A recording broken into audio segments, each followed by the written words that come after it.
Welcome to the Nightfallproject. My name is Bianca Finkler and I'm coming to you from the Netherlands.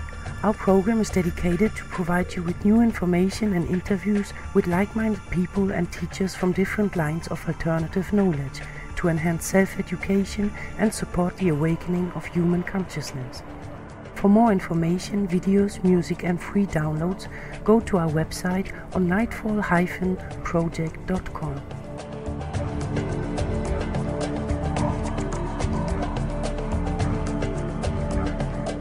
And today we have a very special guest, Barbara Clow, who to me is one of the greatest teachers of our time.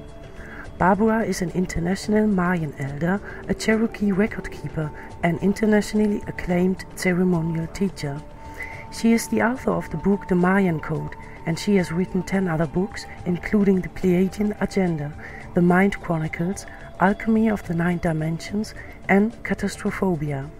For more information on Barbara's works and teachings, visit handclow2012.com.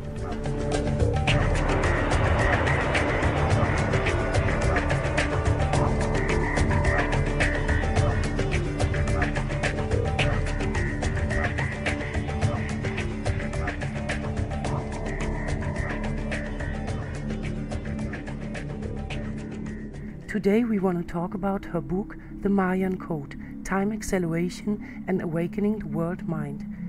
We'll take a look at 2010 and the challenges of Night 6 and Day 7 of the present Galactic Underworld. We'll talk about the evolution of consciousness and the preparation for the 9th and last wave of the Mayan Calendar System, the Universal Underworld. Well, thank you so much for being my guest and sharing your knowledge with us. Your book, The Mayan Code, is a very deep-going research into the Mayan calendar system. Its foreword is written by Dr. Carl Kallemann, and I want to quote him here. He said, "This book by Barbara Clow, the first mother of modern Mayanism, may be regarded as an invitation to participate in the broader discussion of why we and the universe exists." So how did your book, The Mayan Code, come to existence? Well, it's interesting, Bianca, because it actually came to it. It's the only book I've ever written about someone else's research, and I have done a lot of research myself, obviously. And what happened was I had written a book called Alchemy of 9 Dimensions, which came out in 2004, and then a new edition has just come out now because of Dr. Kallemann's research. And so what happened with my own material was that I came through with the system based on 9 dimensions of consciousness. And the 9th dimension in the system that has come through me is called, is basically the issue of time. And the keeper, or the sort of residing guidance, is Tzolk'in. And as you know, Tzolk'in is the Mayan day calendar. And so I could never figure out what my own 9th dimension was until I discovered Kallemann's research in 2005. So that's how the book came apart. Once I realized that Kallemann had defined a part of my own work that I couldn't figure out myself, then I wrote a book about his research because I consider it to be of such extreme importance. And then also, for the last 30 or 35 years, I also have been a Mayan calendar researcher, and I also was the publisher who published most of the key Mayan calendar books during the last 30 years. So I was deeply involved in this area, but really, for me, once I discovered Dr. Kallemann's work, that's really, for me, when I figured the calendar out. I really couldn't, I had parts of it, but I didn't have all of it until then. Mm-hmm. Well, now a few years after you wrote your book, The Mayan Code, we are already in the 6th night of the Galactic Underworld.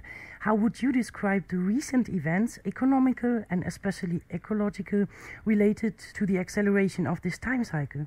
Well, according to the calendar, we're in the middle of a series of time accelerations, the most recent one which began in 1999. And so according to this theory, what's happening since 1999 is every year we're going through a process of evolutionary change, which is actually accessing evolutionary issues from the past. And this access to the past actually goes all the way back to 16.4 billion years ago. But we don't have much information about 16.4 billion years ago, except it was the Big Bang. And so we are primarily observing a time acceleration period called the planetary underworld, which is 1755 through 2011. We're also looking at a historical cycle, which is 5,125 years long, which began in 3,115 BC, which is the beginning of civilization. But the interesting thing about Night 6, now what we're talking about here is right now we're in the last quarter of Night 6 of the Galactic Underworld. That's the cycle that started in 1999. And so the really interesting thing about Night 6 is what I've been experiencing all year, is that Night 6 is also accessing a really, really ancient underworld called the regional underworld, which is 100,000 years of time. So right now we are in the middle of a very, very deep immersion of beginning to remember our Paleolithic background, and most importantly for us right now, one of the things that happened during this 100,000-year cycle was a cataclysm. Actually, it was a series of cataclysms that occurred around 12, 13, 14,000 years ago. And during Night 6, we have been resonating with that cataclysmic period. And so what I do with this information is I watch week by week, month by month to see what we're resonating with. And when the oil spill occurred, for example, August 20th, or I like to call it the oil volcano, we had reached the absolute maximum point of the cataclysmic phase, which was 9,500 BC. So one of the things there are two really big issues right now. One of them is that we're resonating with past cataclysms, which apparently destroyed a very highly developed civilization on this planet, which that civilization, I call it the global maritime civilization, goes back around 25,000 years.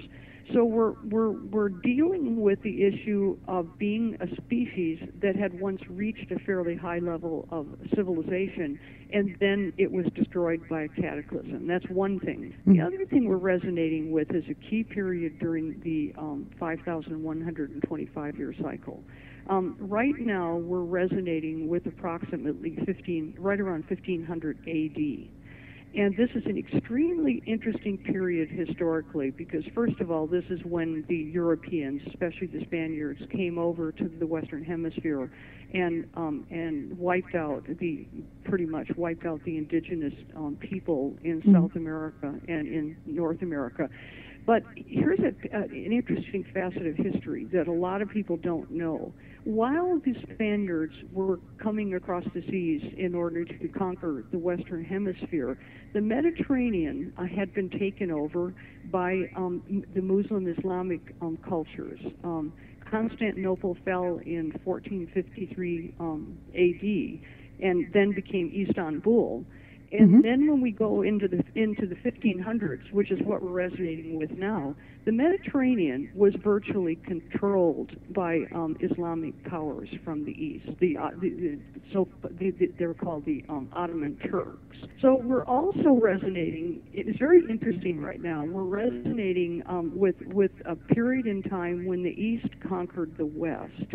And so this has many, many implications regarding, for example, the war in Afghanistan and in Iraq in terms of what's going on politically. So when we work with Kalaman's theory, we have the opportunity to see things that were going on in the past that we're processing in the current moment. In other words, the outcome's going to be different now because, first of all, time is accelerating much faster since 1999.